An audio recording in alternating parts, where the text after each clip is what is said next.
భక్తులకి అందరికీ తెలుసు. జ్ఞాన దృష్టితో చూడాలి. ఎత్ర ఎత్ర రఘునాథ కీర్తనం తత్ర తత్ర కృతమస్తకాంజలిం బాష్పవారి పరిపూర్ణలోచనం మారుతిం నమత రాక్షసాంతకం. రామాయణ కథ అంతా వింటూ ఉండేవారు. రామచంద్ర స్వామి వారి యొక్క అనుగ్రహాన్ని పొందిన ఆంజనేయ స్వామి వారు. రామ కథ అయిపోయింది. ఇంకా ఆంజనేయ స్వామి వారు వెళ్ళలేక కంట నుంచి ధార పడిపోతూ ఉంటుంది.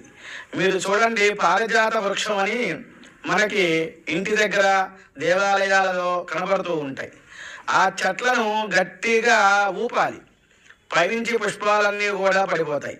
జలజలగా ఆ యొక్క పుష్పాలన్నీ కూడా కింద పడుతున్నట్టుగా ఆంజనేయ స్వామి వారి యొక్క కంటి నుంచి రామ కథ అయిపోయిందా అని వెళ్ళలేక వెళ్తూ ఉంటారు.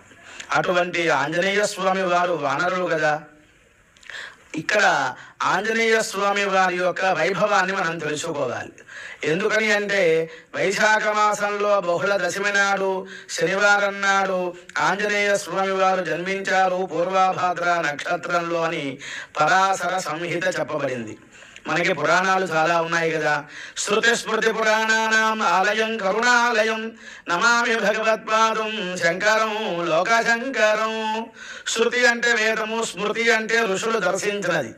దాని తర్వాత పురాణములు వచ్చినాయి అన్నమాట. ఇప్పుడు వ్యాసుల వారు 18 పురాణములు రాశారు. వ్యాసుల వారి యొక్క తండ్రి వారు ఎవరంటే పరాశరులు. అందుకనే మనం వ్యాసుల వారికి నమస్కారం చేసేటప్పుడు